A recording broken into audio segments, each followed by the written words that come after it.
Hey, my name is Thomas, and look what I've got for you today. It's the Sirui 24mm f2.8 anamorph lens for APS-C cameras that is filming me right now. It produces this beautiful CinemaScope style footage, 2.4 by 1 format in video, and if you shoot photos on an APS-C camera, it will yield a 2 by 1 widescreen photo. So this lens is made for video. But actually, I'm a photographer and I'm super excited to try it out both for video and photos. So let's have a go.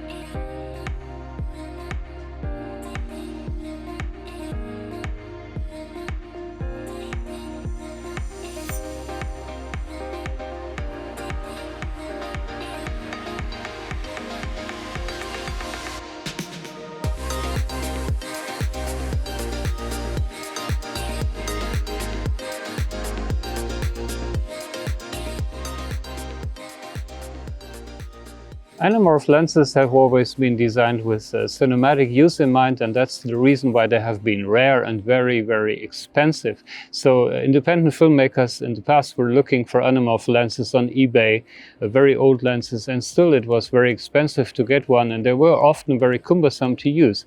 And that's where companies like Sirui come into play. They started to make dedicated anamorph lenses for modern digital cameras. That's super interesting for independent filmmakers. So they make this line of APS-C lenses, but they also have a lineup for full-frame lenses. Just check out what they're offering to you. And I'm a photographer. I'm also super interested to use this lens for my photography, not just for video. So that's also cool that we have all these lenses available now.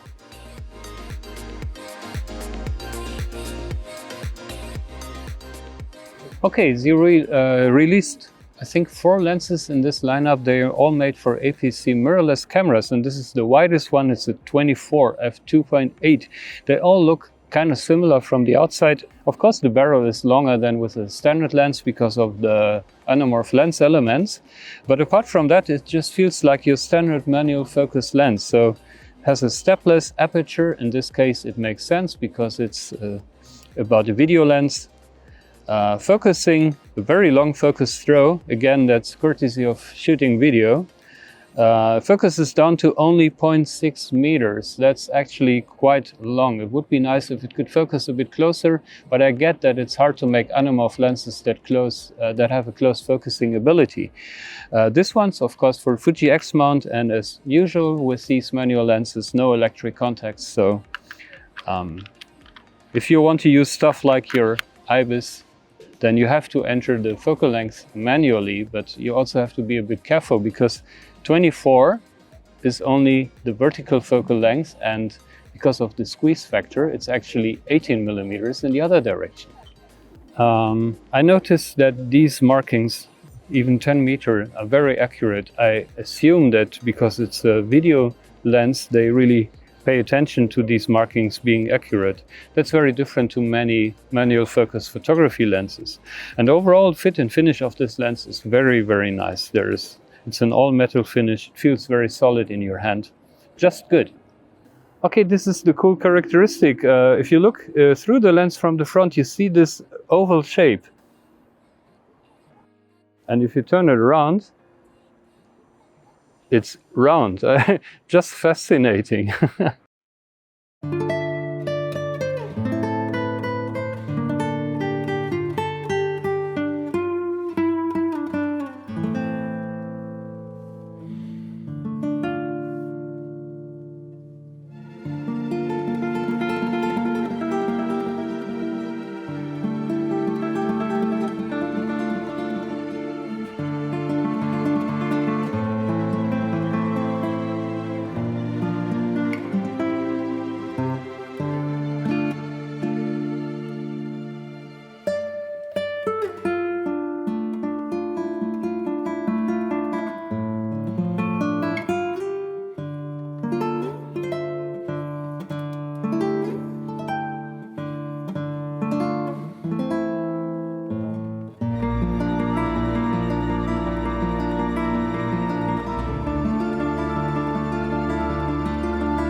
Just a brief introduction to the history of anamorph lenses. Developed in the 1920s, they became commonly used from the 1950s onwards, the famous CinemaScope format. And the idea is that you have a given sensor or film format.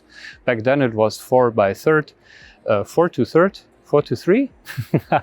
And today it's most likely APS-C or full frame 3 by 2. And you squeeze the image optically. That's what the lens does. That's why it has this beer can shaped front lens element. And later you desqueeze it and you get this beautiful wide CinemaScope view. Anamorph lenses come with some optical peculiar characteristics, and one of them is of course the famous blue flares, these lines. That's courtesy of the beer can shaped lens elements, and the other one is the oval bokeh. That one you don't see a lot in this lens because it's just 24 millimeters and then f2.8. There is just not a lot of bokeh, and it's got only a 1.33 anamorphic factor, so the oval shape is also not that pronounced.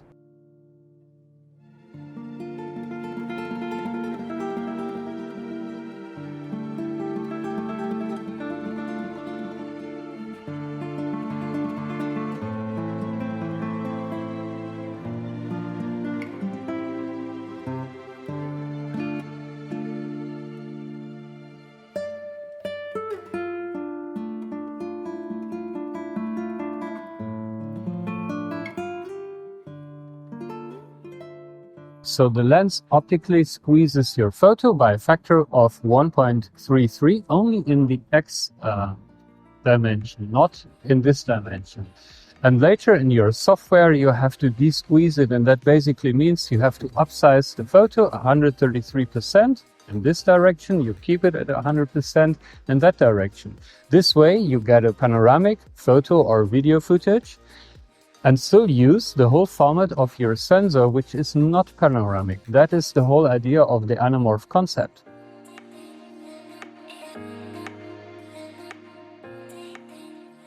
One quick word about sharpness. I find this lens to be adequately sharp. At f2.8 it's maybe not ultra tech sharp, so close down to f4, but then it's super sharp. And actually bokeh doesn't matter so much anyway, so I find myself shooting this all the time at f5.6 or f8, and it gives very detailed images.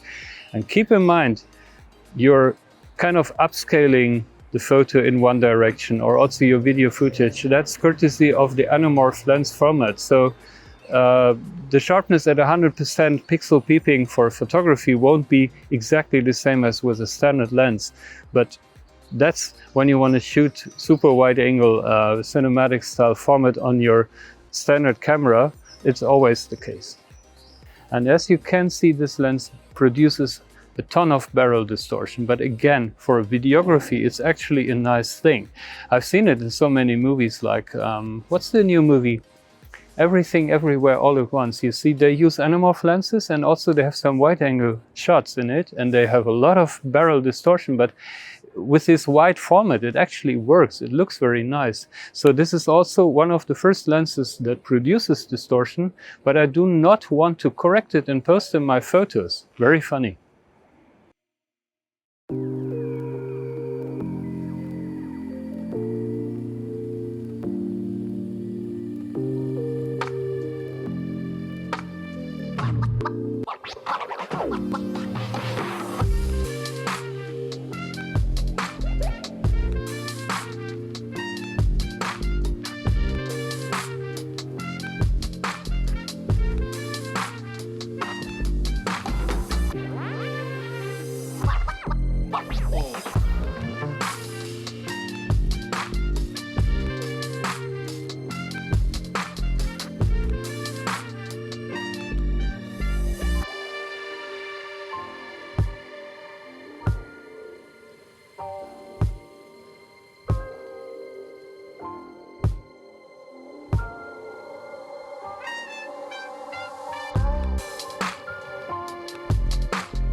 The other big characteristic of all anamorph lenses are these blue light streaks that you get whenever there is a strong light source in your image. And as you can see right now, we don't get anything of that because no strong light source. So it just looks a very white, still very nice shot. But especially at night when you have a lot of artificial light, then you get all these blue light streaks. And this lens does that in abundance. I will show you a lot of footage and some photos so you can judge for yourself. Some people love it, many people love it actually. It gives that cinematic style look. It looks very posh, expensive today. Other people maybe find it too much. You judge for yourself. That's why I show you all the sample photos and videos.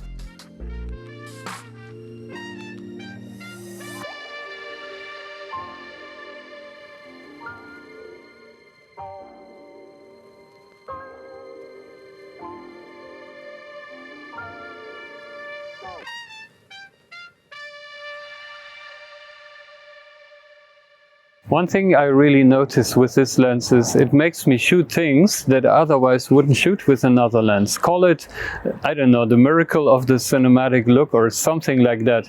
I always thought it's a cliche, but no, actually it really has something going about it. I love shooting this lens, even for my photos, just a lot.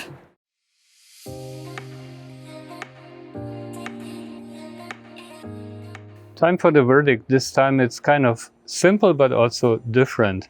Simple because there is just no other lens I'm aware of that fills the same gap in the market. Less than 1,000 euros or dollars.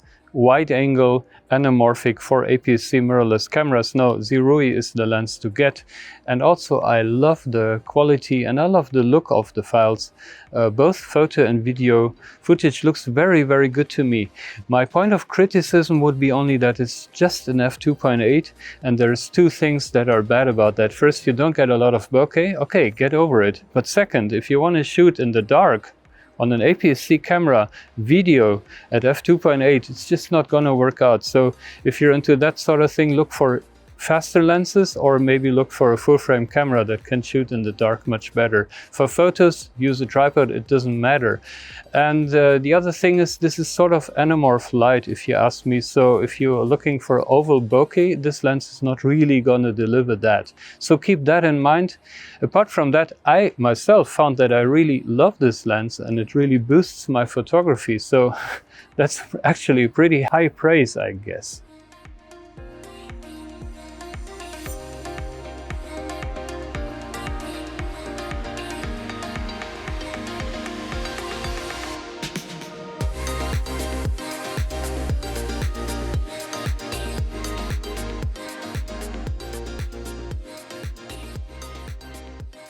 So that's it for today. I hope you found this interesting, maybe even useful. If you did so, then please leave a like, subscribe to my channel if you haven't done so yet. And if you've got any questions or comments, write something in the comment section below. I love to read all your comments and I will happily answer every single one of them. So have a great time, live long and prosper, and I'll see you on the next one. Bye.